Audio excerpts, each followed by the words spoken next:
Ine ndi Steve Mbewe kuchokera ku Chikwawa tiye Maseya nkhani yolandidwa malo. Ine ndine mali komeleki kuchokera ku Dowa tiye Chiwere nkhani imene ndabwerera kuno ndi kulandidwa malo ndazungu. Ine ndine Fumu Chagwira amene ndachokera ku Dowa East amene ndinalandidwa malo ndazungu. Ine ndine Fumu Kashireka group Kashireka nafika kuno cholandidwa udura minda agemu minde yose udura yana wanga ancho nafikira kuno kuti nive waima bongwe ziko mbali ino matiziwa komano sitinganene kuti ndi sunkhano atulankhani anthu asakuzoti kuti atulankhani amene ali kumene kundiwo yani zikomo kwambiri ndiyeti kudziweninso. Ine dzina langa ndi Monica Chinyamalipia ndimagwira ntchito ku Radio Inafe. Ndine John Makondesa kuchokera ku Nzati Radio and TV. Dzina langa ndi Ian Maunga, reporter wa Channel 4 Nations. Ndine Joseph Mazizi kuchokera ku Capital FM.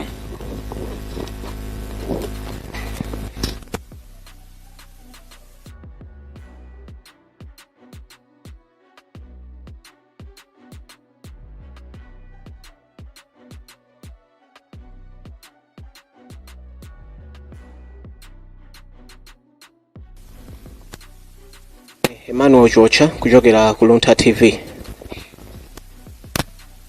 Manga Voice of Livingstone Radio. ine ndi Promise Tom kuchokera Nkoma Synod Radio. Lydia Banda Mlimi Radio. Rebecca Chilwa Nations. Luano Chipofia Miji FM. Ndi Franklin Mtambalika kuchokera ku Zodiac. Zikomo kwambiri inu ndi mboni kuti mphepo sipano imene ikudusa muno ndiyo pepukirako ifata ziwana amanena kuti awiri sayenda asanapangane. We as per tradition Malawi eni yake akamva kuti bungwe la ulasidedi likuchitisa msonkhano wa atulankhani amabwera komanso nthawi zina amalemba ma message ndi ma message ambiri chifukwa patenga nthawi kuti sanachite msonkhano wa atulankhani chifukwa chimenecho mungu ndilola ndingwerenga imodzi chifukwa tachuluka kusogolo kuno. Ena akana ndilembera message kuti mufunse tamva kuti mtengo wa simenti wasika. Simenti panopa mtengo watsika kupanga 26,000. Koma kodi chimanga asisaliti chifukwa kuti simenti samapanga memo akunena kuti simenti yo amagula ndi anthu oti chimanga cho ali nacho ndi akufunsa kunena kuti aona chidwi changu chimene boma lachita posisa mtengo wa simenti kuchokera pa 50,000 kufika 26,000. Ndi anthu akudabwa kuti kodi anthu amene amadya nsima si a Malawi amenewa simukuaganizira kulira kwawo simukukumva. Thank you very much. That said, allow me to go straight to the business of the day. With me here is a statement which I'm going to read out. Thereafter, my colleague Namiwa Soko is going to read the same in vernacular. Press statement, Lirongwe, Wednesday, August 20, 2025. Presidential hopefuls should come out clearly on land crisis, presidential powers, and unemployment. In the past 5 years, life in this country was unbearable because of fuel, forex, fertilizer, food, passport, land, and sugar crisis. It is for this reason that we at the Center for Democracy and Economic Development Initiative, CDED, implore on all presidential hopefuls to come out clearly on these issues during the campaign, notably the presidential debates, to help Malawians make informed choices as they head to the polling booths on September 16, 2025. It is our considered view all political party manifesto presented so far have not come out crystal clear on following issues that are critical to the transformative leadership that Malawians are yearning for. 1. Land crisis. Since land is the only fundamental natural resource that sustains life, we cannot begin to talk about human rights in a society where a better part of the citizenry is landless. Apart from Cholo and Mulanje, where land was greedily grabbed by the colonial masters, the post-independence and plural politics era has seen more indigenous Malawians in the rest of the districts continue to lose their ancestral inheritance. Thus far, a larger share of the productive land is now owned by foreigners or naturalized citizens of other countries. It is painful to note that, in some cases, such land has been kept idle or used to grow luxury crops in a desperate attempt to hoodwink unsuspecting Malawians that the land in question is under use. SIDED has it on record that most of those holding such land have literally abandoned the reason they claimed it for. A classic example being some estates in Cholo, Mulanje and Nkata Bay, where tea, tobacco, tang and coffee growing has been abandoned in preference of poultry farming. The landless people that looked up to the estates for survival have been left destitute after being pushed out of the tea plantations. In Chigwawa, for example, people were forced to give up their land and form cooperatives. This led them to abandoning their crops such as millet, sorghum, cotton, and maize in preference of sugarcane on the pretext of having improved earnings. But the sad reality is that the majority of the people are earning as little as 27,000 kwacha per year in dividends. It is this destitution, if this is not a destitution, is not a result of a bitter loss of land, we wonder what word could better describe it. Another example is in Doha, where a foreign nation is sitting on over 100 hectares of land where locals used to grow maize previously. Sadly, the locals are being forced to rent the same land they used to grow maize to feed their families. Vast land remains idle while the new owner is looking for a buyer and expected to make a huge profit. In Kasungu, the welfare of animals is taking precedent over well-being of locals who have lived there for many years. Government decided to take away hundreds of hectares from the locals in Traditional Authority Chulu to expand Kasungu National Park, throwing hundreds of Malawians into destitution. In Cholo, the Department of Lands plans to allocate over 1,000 hectares, over 100 hectares of land to elite, yet there are hundreds of landless people that were earning an innocent living from that land, only now to be labeled as encroachers. Ironically, this is the same land that was grabbed from their ancestral masters, ironically, this is the land that was grabbed from their ancestors and named Mbandanga Estate at Nantipwiri between Vumbwe and Chigumula. Instead of giving the land back to the landless locals, government plans to sell it to the elite to build mansions when, due to lack of land, the locals are struggling to earn a decent living, with some literally starving to death. Still in Cholo, the DFACT Chitukuko Chamai Malawi, CCM, an organization associated with Dr. Hastings Kamuzubanda's former official hostess, Mama Cecilia Tamandakazamira, has land at Kwenengwe in Traditional Authority Vumbwe. There, landless locals pay to grow crops to feed their families. Memories are still fresh on how citizens in Nzuzu were reduced to war captives in their own country following the land dispute with the Malawi Defense Force, MDF. As Malawians go to vote on September 16, CDD's position is that any serious political party that intends to address issues of food security and increased productivity for export should consider overhaul of existing land laws that favor the elite and foreigners at the expense of the marginalized, vulnerable locals that are also voters. This process should start with a national land audit to assess who owns what land and justification that is in the interest of Malawians. 2. Presidential powers. Our Republican Constitution needs revisiting. as it concentrates too much powers in the president. Simply put, we cannot begin to think about meaningful and sustained fight against corruption when almost all state organs mandated to fight theft, fraud, corruption are either instituted or their heads are appointed by the president. Who doesn't know that in Africa and elsewhere, democracy is just on paper? We are misled by the notion that you don't bite a finger that feeds you. Unless voters pressurized the September 16, 2025 presidential hopes to commit to trim presidential powers and in the process free the Anti-Corruption Bureau by taking off the politicians' hands in the appointment of the SCB Director General, the appointment of the Inspector General of Police, and the Director of Public Prosecutions, DPP, and the head of the Public Procurement and Disposal of Public Assets, then none of them should be taken seriously on their claims to end corruption in this country. But we all know how corruption has been institutionalized and what damage it has done to our beloved country, which is the only place we can call home. 3. Immigration mess.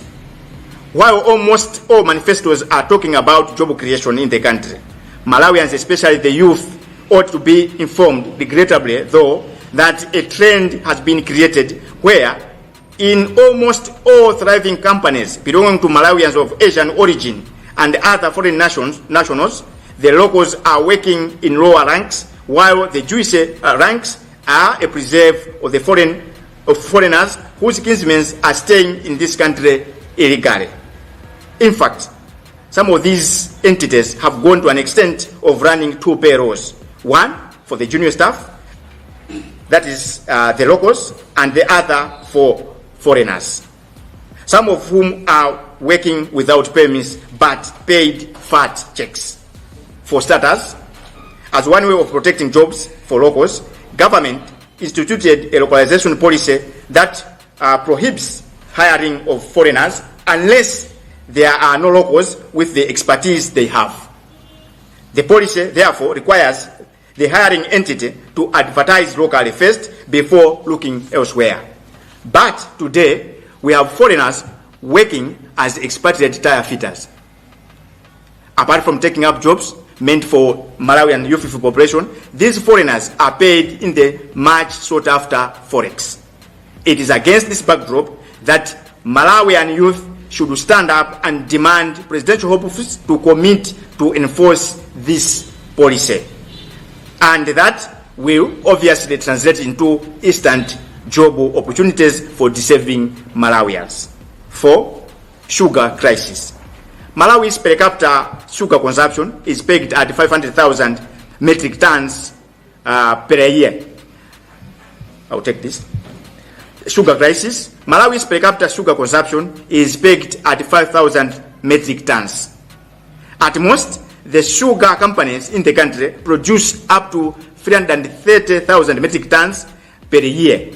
This means every year we have a deficit of about 170,000 metric tons. But this huge gap between demand and supply is not felt mostly because the commodity is sold at an exorbitant price. To many, the vitamin A fortified sugar is a luxury. But the question is, why is the sugar industry that opened its doors in the country in the 1960s, when the population was around 4 million, reluctant to increase production to meet the demand of the 20 million plus population, given the colossal profits the industry makes? Needless to say that our sugarcane have a sucrose extraction rate of 14.5% per metric ton compared to 8.5% for some of our neighbors. What this means is that our sugar is superior, hence on high demand on the international market.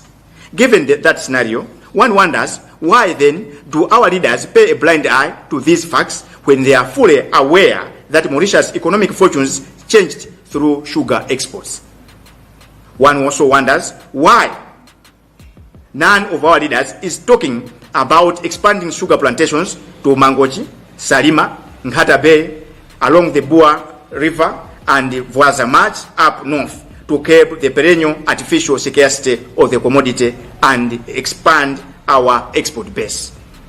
That said, we at SEDED believe that the September 16, 2025 elections is a sole opportunity for Malawians to stop the cycle of careless voting that takes us home to resign to fate for another 5 years of biting poverty.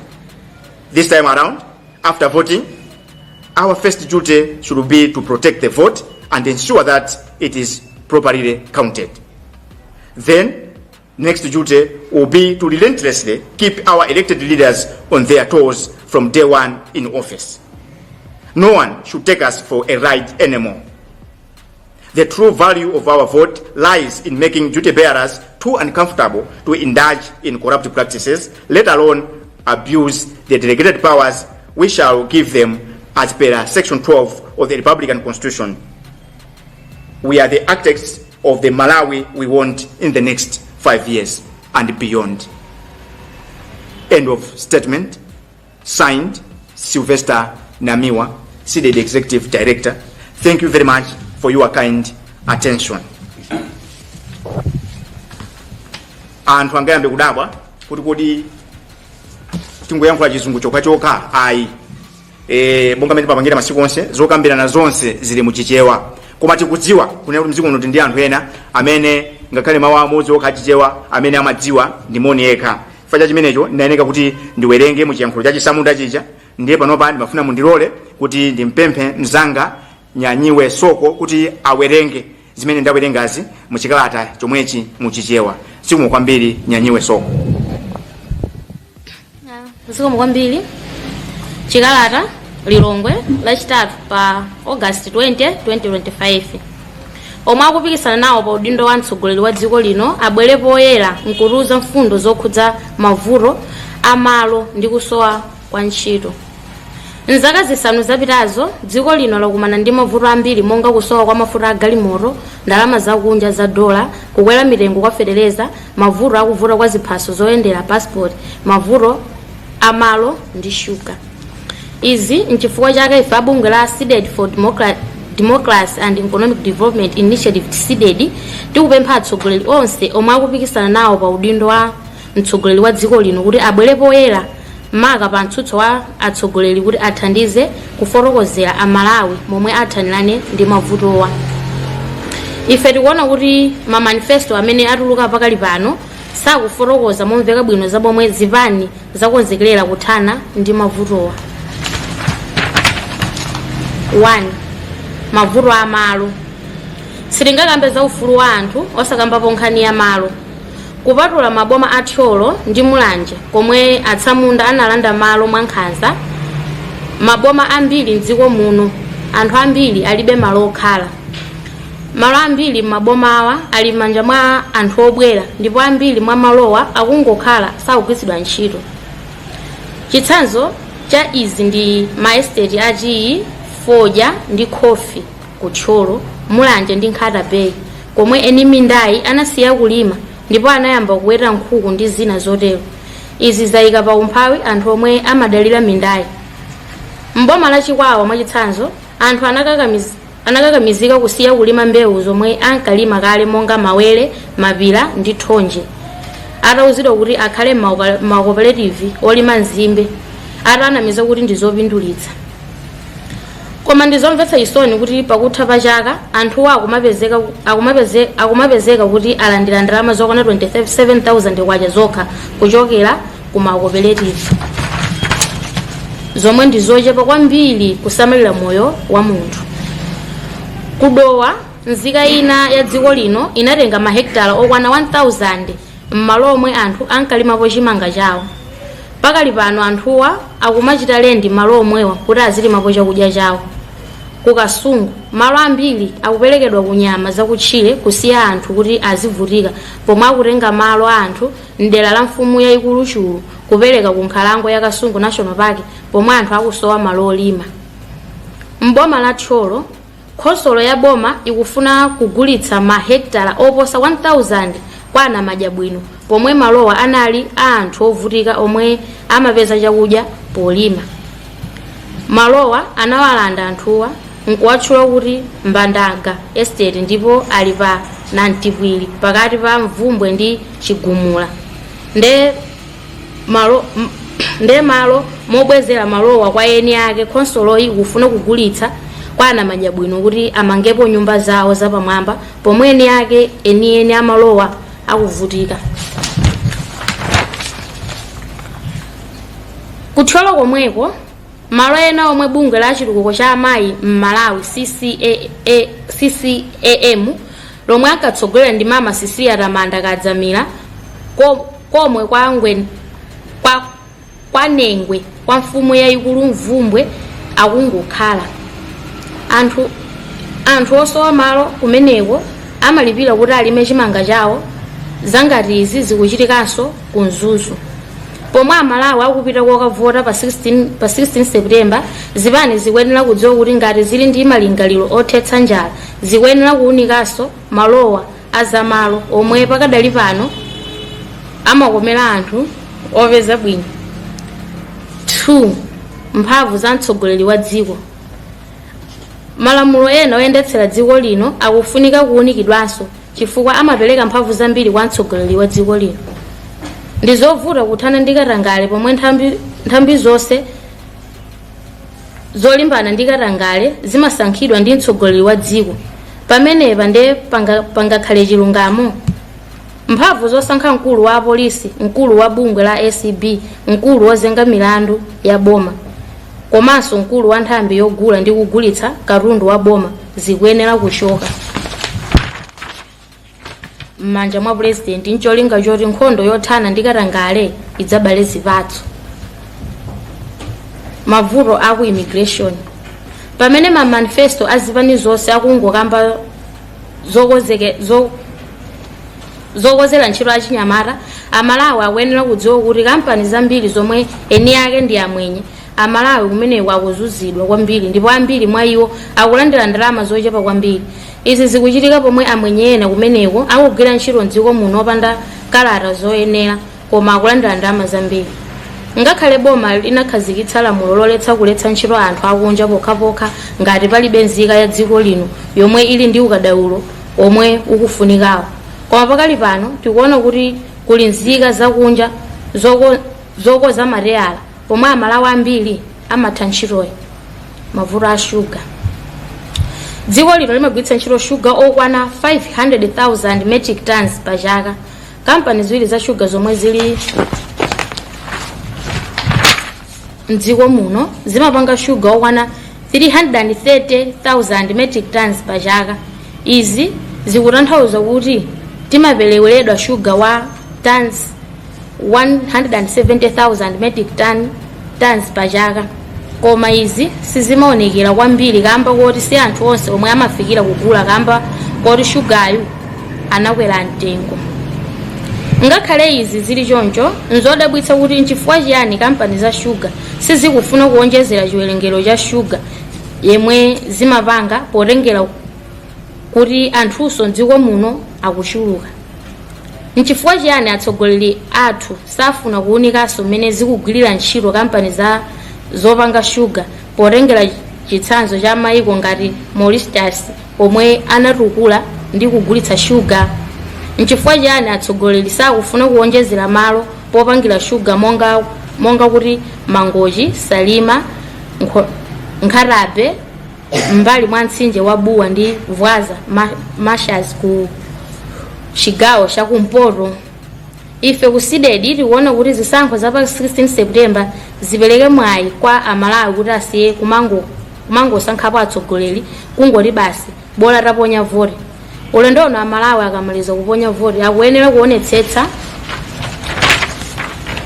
momwe atsogoleri awo akugwirira ntchito ncholinga choonetsetsa kuti akukwaniritsa malonjezo omwe anachita pa kampeni.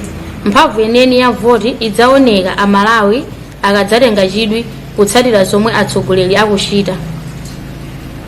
Cholinga choonetsetsa kuti sakuchita katangale komanso kugwiritsa ntchito mphamvu zawo molakwika.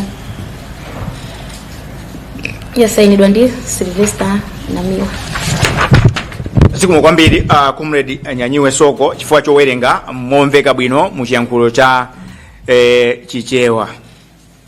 Nkhani imene tabwera nayo pano ndonena kuti kaya lero kwasera masiku angati kuti tikavote, ndiyeno tabwera ndi mauthenga kunena kuti mdziko muno takhala kupanga chibwana kwambiri pa nkhani yovota kwa nthawi yayitali. Ndiye chibwana imene tichisiye. Choyambirira nkhani zimene zakambidwa mu manifesto tazimva. Manifesto ambiri akulunjika ponena kuti afuna mdziko muno mukhale chakudya chokwanira komanso kuti tizipanga katundu tizipitisa kunja. Ndiye tikunena kuti mdziko muno malamulo amalo akukomera anthu olemera ndi anthu ongubwera.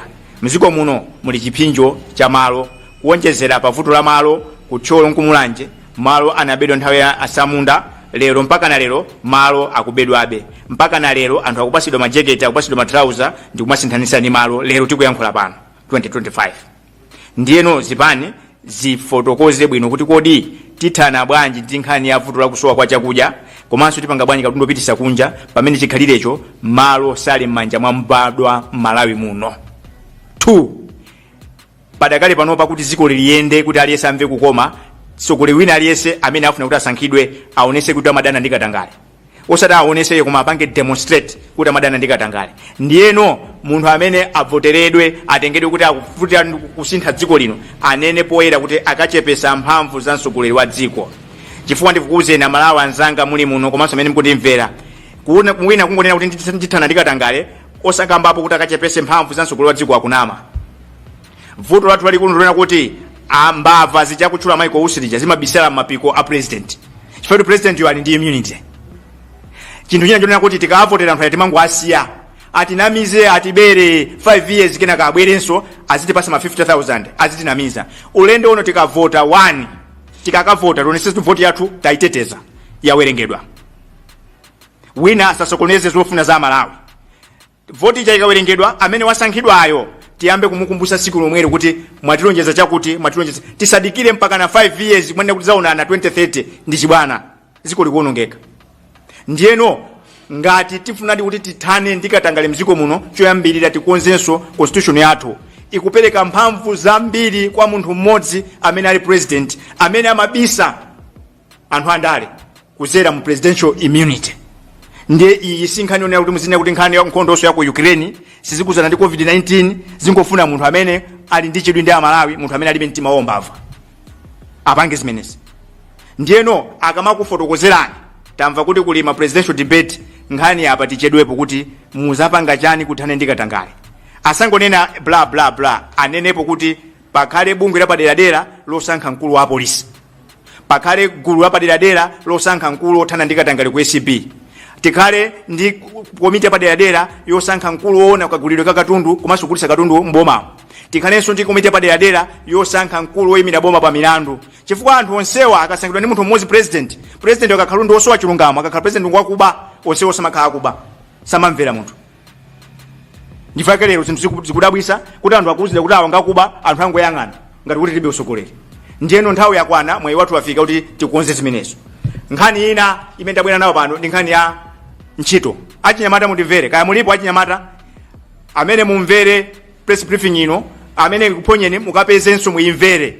Muziko muno munakasidwa lamulo lonena kuti kampani iliyonse isamalembe anthu kuchokera kunja, izilemba Amalawi amene alophunzira. Tili ndi ma university tili ndi chani Amalawi ngophunzira bwino, koma makampani amwenye amene mukuadziwa kwapangika lamulo lawo laokha.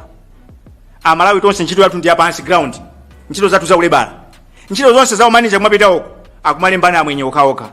Zafika saizi zoona kuti pa kampani iliyonse amwenye mukapite mukapeza mapero awiri, ndalama zolipira na amwenye okhaokha ndi zina zolipira ife. Human resource mukapezanso awiri, human resource wa amwenye ni mwenye, human resource wa inu ndine wa munthu wakuda.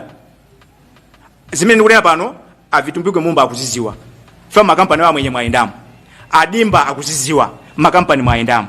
Umboni uli pano ntero kuti mu February tidalembera kalata chaka chati kulembera mkulu wa immigration akalumu kwauza kuti kuli kampani ya Credible uku kuli anthu 6 amene achokera kunja amene amayendesa njinga za moto kumakagulisa ndudu za foja koma achokera kunja. Nzoona kumalawi kuno sitingapeza anthu ogulisa foja.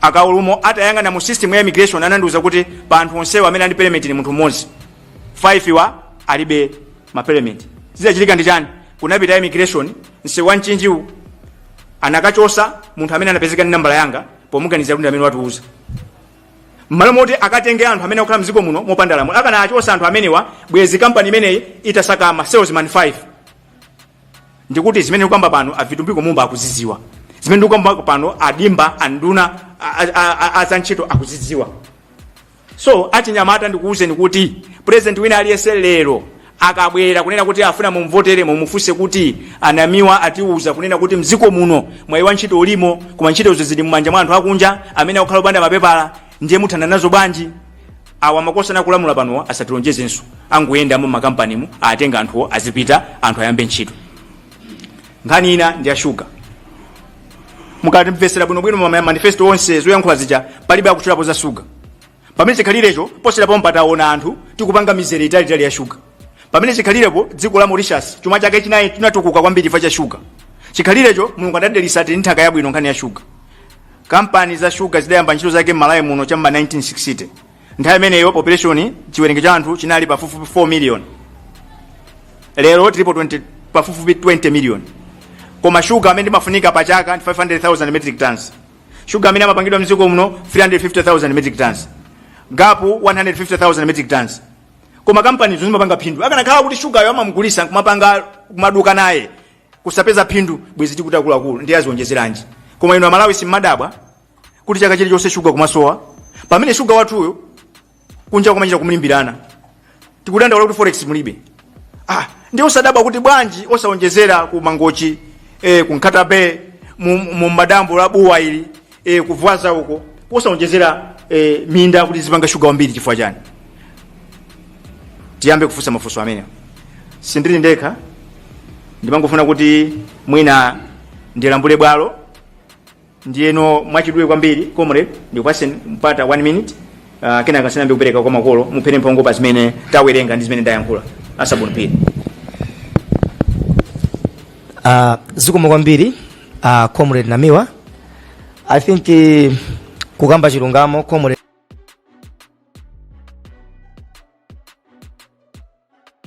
mwatambasula bwino nkhani zonse zinayi zimene zili mu statement imeneyi koma mwina ndingokambapo nkhani yoyambirira imene munalandira message nkhani yokhuzana ndi chimanga tikulankhula pano mtengo wa chimanga madera ambiri wadutsa kale 75,000 koma izi zikuchitika pamene miyezi iwiri yapitayi mtengo umeneyo unali pa 44,000 kusonyeza kuti tikamafika January ndiye kuti ndizovuta kuti Malawi ambiri akhozokwanitsa kuti apeze chimanga izi pamene zikuchitika ndi nyengonso imene boma tsopano likupita ku midzi ndi kumakatengano malo amene anthu akulima ndi cholinga choti apereke kwa anamadi abwino ndipo nthawi ina kuperekanso malo kwa anthu obwera ndiyefunso nkumanena kuti akufuna kuti anthu amenewa akufuna kuti ife a Malawi tidalire chani tsopano chifukwa ndikulankhula pano iniyo nimbone kuti imfa zambiri zimene zikuchitika mdziko muno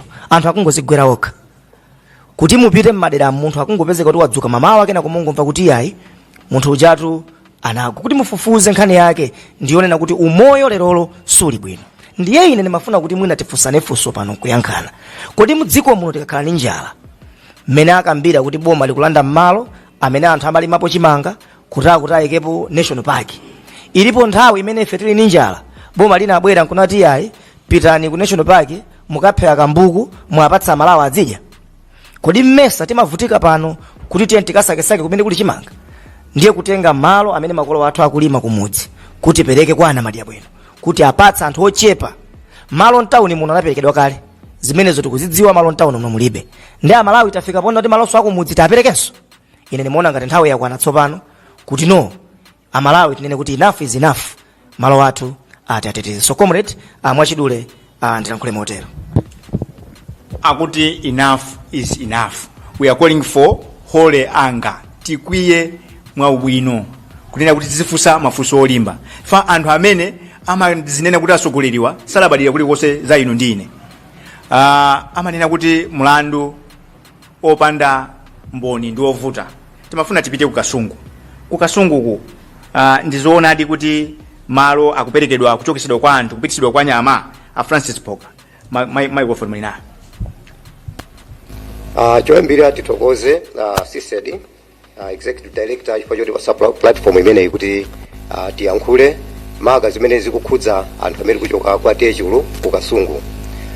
Ndizoona kunena kuti ku Kasungu anthu maga amene tikukhala mbali mwa Kasungu National Park tilibe ufulu unapatsidwa ku nyama zakutchire. Ndikamba choncho pa chifukwa chonena kuti malo amene panopo tikuatchula kuti ndi Kasungu National Park, malo amenewo ndi malo amene munali midzi yozungulira imene ili panopo mbali mwa nkhalango imeneyi. Chifukwa chakuti mu nthawiyo kunadza matenda a sleeping sickness amene amabwera ndi tsetse fly, boma ndi mafumu anakambirana kuti anthu asunthe kumeneko akhale malo amene midziyo ilili. Choncho anthu anasuntha kuchokera mu chaka cha 1932 anthu anamba kugwiritsa ntchito malo amenewo. Kuteroko malo amene akhala kulimidwa since 1932. Litabwera boma la Dr. Banda anaona kuti wapapa tigawe malire, anapanga malire ankhalango ya Kasungu National Park ndi ma communities. Motero malire amenewo ndi amene akhala kugwira ntchito kuchoka mu nthawi imeneyo kufikira mchaka chinocho, mchaka chimene boma ilimene lilipo panopo likugwira ntchito. Takhala ndi boma la Bakili Muluzi panalibe mavuto ena aliwonse, anthu timalima abe ndithu, munthu akachoka mbali imene amalima kuloka nsewu umenewo amamanga mlandu wa encroachment. Moti nsewu umenewo munabwera project ya boma ya tsetse fly mpaka namanga so waya bwinobwino kusiya malo amene anthu amalima kugawa ku malo amene anthu amalima ndi nkhalango. Motero even malo amenewo anthu anapanga so malizi kuli ma estate kuli mafamu. Ma estate ndi mafamu amenewo ndi boma lomwelo limene limapereka zikalata zosonyeza kuti malowo ndi a anthu. Chodabwitsa nchonera kuti mchaka cha 2022 ngati sindikulabwa tinangokuva kuti kubwera nyama koma anthu ozungulira asakudziwa chilichonse. Chodabwitsa naona kuti njovu zinamba kumatuluka kumapasula nyumba za anthu, kumapha anthu, almost anthu odutsa 6 anafapo chifukwa cha njovu. Andi popita kwa nthawi panapezeka kuti anthu fa chodandaula napita dalo limene kwa DC. DC atabwera ataona mavuto amene akuchitika anena kuti okay ndiye kuti tiuze aifo amene akumanga waya ndi Kasungu National Park kuti ayike fence. Fence ija itamba kuyikidwa mmalo kuti idutse malire akale amene adagawidwa mu nthawi ya Dr. Banda. Anapezeka kuti fence ija wa aifo anambotenga minda ya anthu koma andidwa mwina 40 hectares 50 hectares. Motero minda ya anthu ambiri yalandidwa imene anamba kulima since 1932.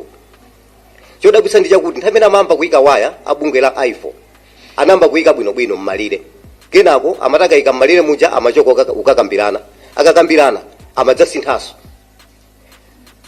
Pabwera ofuna kuyeza malo magulu okwana 4, wina kudutsa malire ena, wina malire ena, wina so malire ena, kufikira kuti malo onse amene anthu amalima kutengedwa. Tikaonetsetsa kuli MP olo tsiku limodzi sanabwerepo kukumana ndi anthu takamve kuti mavuto awo ndi otani. Ati C inali timu imodzi imene imathandizira kuti anthu asapeze mwayo azilima. Ndikamba panopo ndiye kuti anthu ambiri alibe polima chifukwa kuti nyumba zawo zinaphasulika, alibe so pokhala. Zaka zitatu anthu akukhala ndi njala. Ndi zimene zili kwathu kwa TH. Tikamba panopo anthu tikufuna kuti wayayo asunthe apite mmalire akale. Chifukwa ataona kuti anthu tikuyankhula anamba asintha kwina kutsogoloko amboyika mmalire amene tikuwadziwa choka kalekale. Ndiye tikufuna kuti wayayo asunthe apite mmalire kuti anthu akhale ndipo lima. Chifukwa ana ndi amayi akuzunzika. Ife ndi Malawi, we are not foreigners. Ngati azathu ku South Africa amavutika, ife tikuvutika m'dziko muli mwathu. Chifukwa chake ngati feyo nzika tikupempha ngati boma kuti malire amenewo lisunthe like mmalire akale amene ife tikuwadziwa. Ife tikunena motero andi tikupereka so 7 days kuti sanathe 7 days akhale waya ameneyo atasuntha. Ngati waya ameneyo sasuntha ife tikupita pa office kwa DC tukapanga vigil mpindikiro. Ife ngati Malawi Nthawi koma mwanena kuti amayi ndi ana akuvutika. Mayi kuchokera ku Kasungu tangopirani mphongo mwina kuti akuyankhula zabodza bambo Francis yo. Francis Poka sakufotokozera zabodza ni zoona zokha. Ndipo indeyo ndine mmodzi oyimira amayi nditayitanidwa kuti ndibwere kuno ndidzafotokozere mavuto amene amayi tikukumana nawo.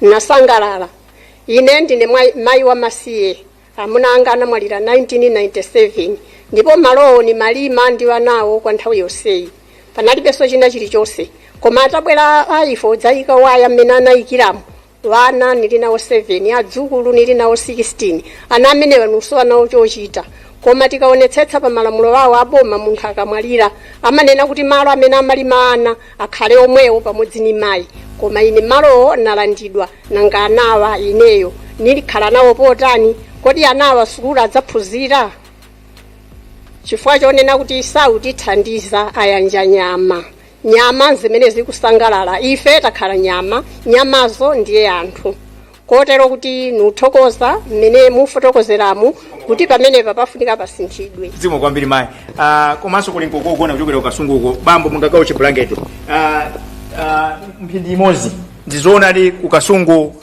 boma likukonda nyama kuposa anthu zoonera kamba mayi kukasungu kwatu kwachulu araifo zawo akonda nyama osati vanhu iyayi tiriwovutika kwambiri zaidi ine ndine mfumu kashereka ine ndimafuna unabwera kuti vana vanga vatetani nivateteze kuti vauya avachana aikepo mphamvu chokwaso pakati pano ali mavuto kwambiri vana vanga niyoda ndaula kwambiri mundo umoja udiwana andu 5 tewe pano ninjara kyoka kumuchikwatho kale kuti ali benjara muji watu kale amata adimaki 2 timanima zedi karesi koma lero aiti retiyanda vinjovu kudya wononga kwambiri koma palibe chotengapo iyayi zikomo tikanakonda tikanakhala ndi siku lonse kukamba nkhani ya ukasungu komano nthawi zambiri tikamayankhula pano anthu amaganiza kuti anamiwa ngoyankhula lero mwamva zimene zikuchitika kukasungu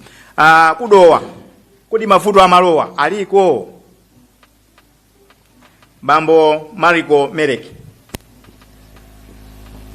monga mamva kale ine ndine Mariko Mereki kuchokera kudowa tiye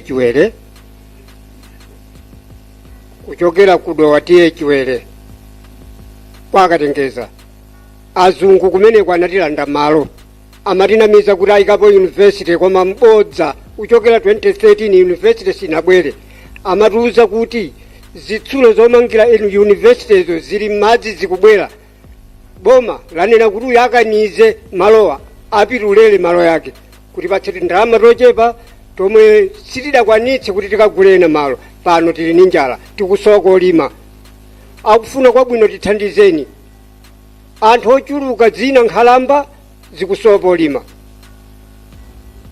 mavuto amene wakukhuzani bwanji kumeneko mwakulandidwa malo yatikhudza chifukwa chakuti tilibe chakudya kale tinkakolola nkhokwe ziwiri zitatu pa khomo la munthu koma malo make tikuchita malendi malo omwewo azungu akutichititsa lendi yathu yomwewo taona kuti kodi ife mese ndedzika za Malawi tizivutika malo nkupatsa alendo nkutheka mwina anthu adziwa kuti kodi amakugulani ndalama zingati andamugulani motani ife tidawauza atatifunsa kuti kodi malo muchita zingati mtengo tidawauza 1.5 million pa hekala ndiye tsopano iwaja adanena kuti tamva tsiku lina atatitana adatiuza kuti boma latiuza kuti mtengo ndi 400,000 hekala ndiye tidadabwa kuti adatirana tsiku lina akuti aliyense atenge thumba la chimanga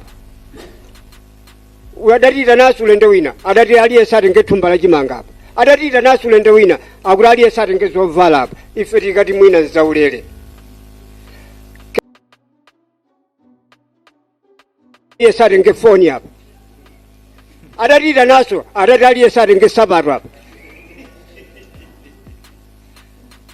tsopano pokafufuza kuti kodi ndalama mtipatsa liti pamenepo padali mkwiyo ndekena akatitaona kuti malo tapititsa tidayeso kufufuza mabungwe atabwera mabungwe adane kuti amukwabela anthu apatseni ndalama imene mukati mkhoza kupereka ine pamayekazi yanga yonse kwandipatsa 2,800,000 koma mundawo tu uzungulire munda wonse tidalipo anyamata 5 amene tidagawana 27 hectares 27 hectares 2 million 2 million koma kudowa simuli nokha mwina tapase angakauche blanket mwina bambo tapita ni mphongo 1 minute pazimene ayankhula amali komere. Ine ndine mfumu chagwira amene ndagulitsa dimalo kwa azungu ndipo pobwera amanyengera amene kuti andi chitukuko chanu ichi ndiye ngati chitukuko chanu basi apapa maeka zonsewa maeka amene wandi 12 ine anandipatsa ulendo woyamba anandipatsa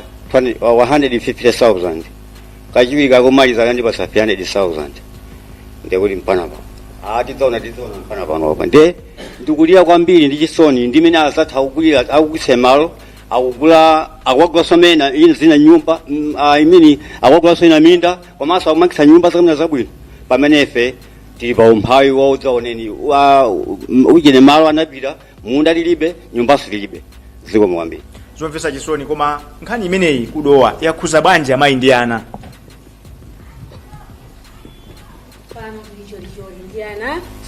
Tuyamba mwina dzina anthu akudziwe. Dzina Mai Janet Yosefe kuchokera TH Wele.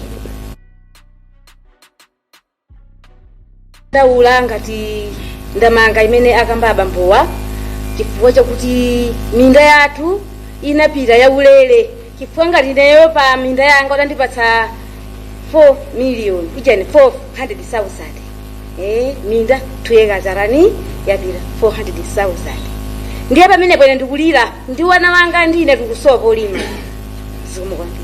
zikomo kwambiri.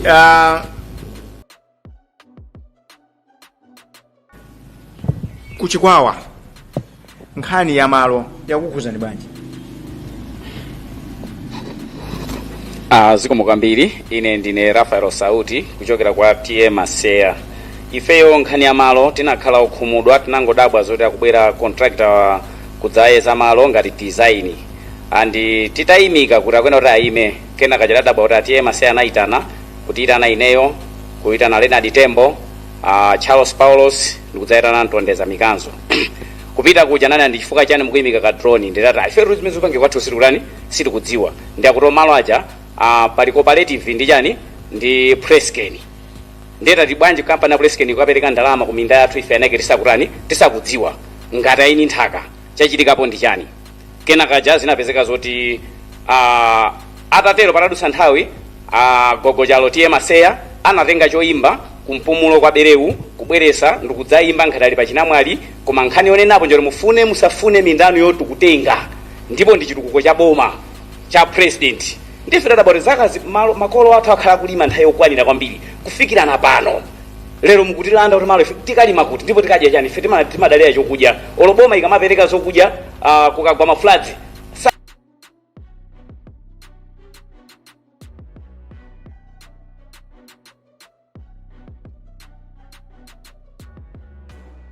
apitisa nzimbe amapitisa chokudya ndi ife ulimi wa nzimbe mwachisanzo dawuza kuti ulimi wa nzimbe ulipo kale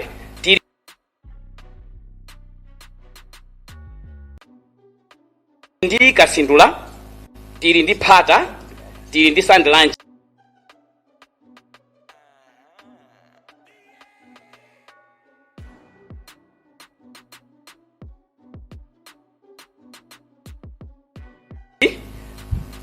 konseku kuphindu yake anthu osakupindula kuti mukampeze mulimi amene akunena ruyu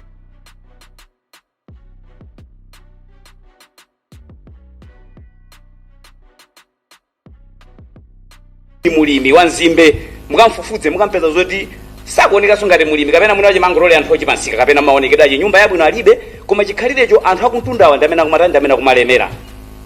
Titapitiriza kukana zinapezeka zoti mafumu athu awiri Charles Paulos ndi David Kagaso kwana machuwa zinapezeka zoti atiye chifukwa choti anthu aja adakana mafumu akupanga ziphuphu kuwapanga force kuti mindeja awapatse mafumu adana zoti ife ntchito yathu ndikugawa minda kwa anthu osati kulanda anthu chotero chatiye anatenga mphamvu kuyimika mafumu amene kuti imani ife malo atitenga basi andi dziko linadziwa kuti mafumu amene wawa anayimikidwa chifukwa choti anakana kulanda anthu minda kuti ayipatse boma chotero chiti mavuto ankhani oti tikulandidwa malo kwina kumapivo tanadzala anaononga mbewu za anthu ndipo dziko likudziwa zoti ife tili mavuto koma tinamva chisoni tili mkatikati modandaula momwemo a president ananyamuka atakwatsekulira chitukuko chomwecho pomwe ife anake tikukana zimene zizosachita bwino ndipo tili okhumudwa kwambiri mwachidule malamulo amene agwisa iwo ntchito mfumu sachosedwa ufumu ifo choti anthu ena kuti mindayo ndi awo anapatsa cholinga kuti awalande ndifota kukana kuwalanda achose ufumu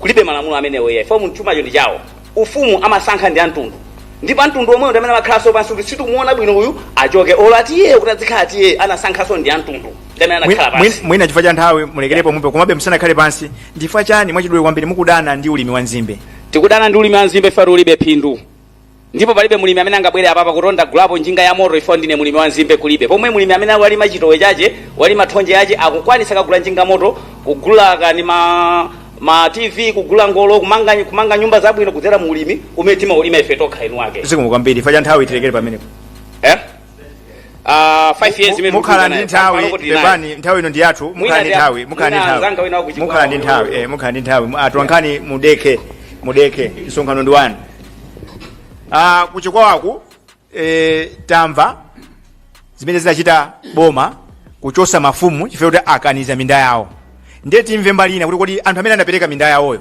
akukumana ndi zotani masharubu kuchokera ku Chisanja Mwita Cooperative. Ine ndi mulimi ndi munda kufupi ndi Preskeni. Mwachidule ngane kuti Preskeni itabwera anatiuza ife kuti tiyambe kulima mizimbe. Nthawi imene tinkalima thonje chitowe ndipo tinkamanga manyumba.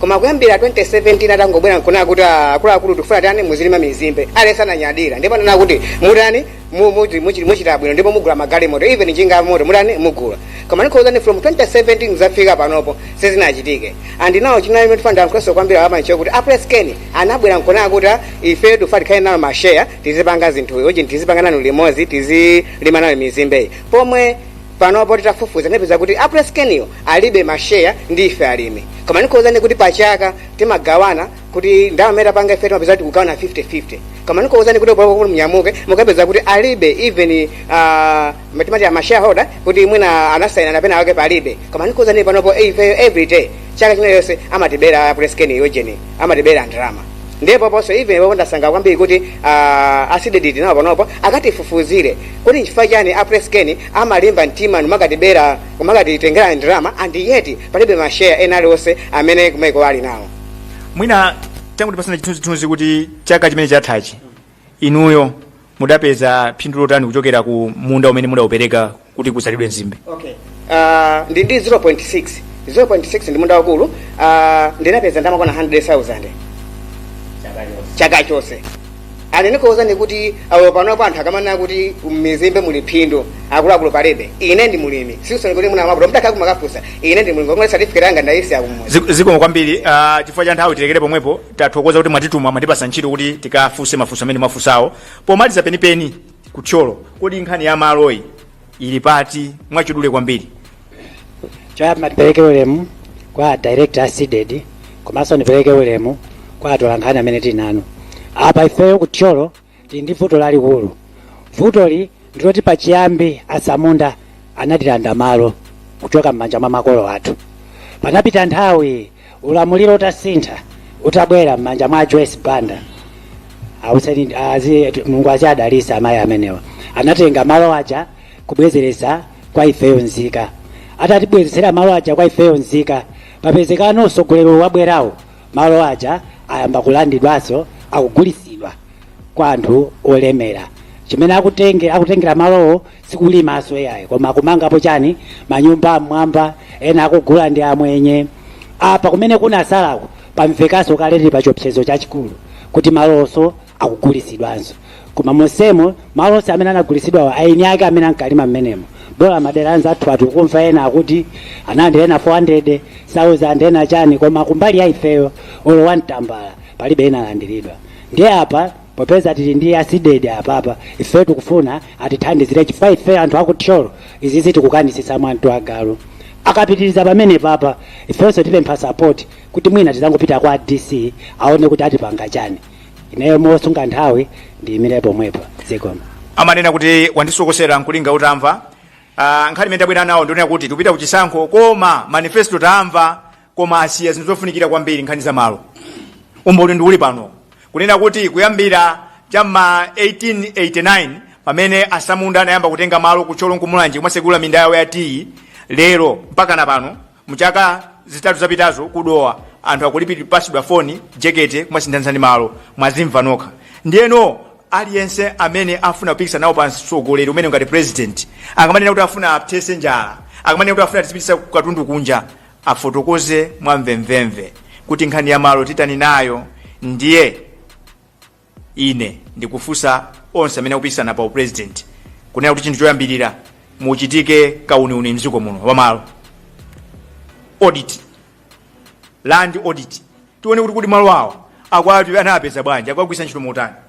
Kuli malo ena kuti azalapo mbewu zotenga 15 years kuti ziyambe kucha, pamene anthu akusowa agona ndi njala. Mwamva ku Kasungu anthu akutenga malo a anthu oti anayamba kugwisa ntchito 1932, lero nkunenga kuti malo andi aboma. Boma lake ndiliti? Poti 1932 kunala asamunda. Anthu tinalembera kalata ife boma la Britain adanena kuti nkhani zonse za malo tinasiyira boma la Malawi.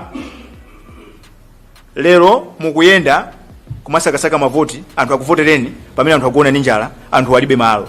Ndiyeno amene mukhale ni mwaino atulankhani mukakumana ndi wina aliyese kuti akuyima pa president mufunse zinthu izi. Anthu ndi awali panowa, ngati sakukutira nazo apite asatire, apite kwa chulu, apite kukwenengweko. Nzomvesa chisoni kuti chitukuko cha amayi Malawi ena anu simukutiziwanso bungwe limenelo. Kulale kunali bungwe limene limodzi la azimayi, chitukuko cha amayi Malawi CCM linatha kalekale, koma mpaka na pano kukwenengweko ali ndi malo.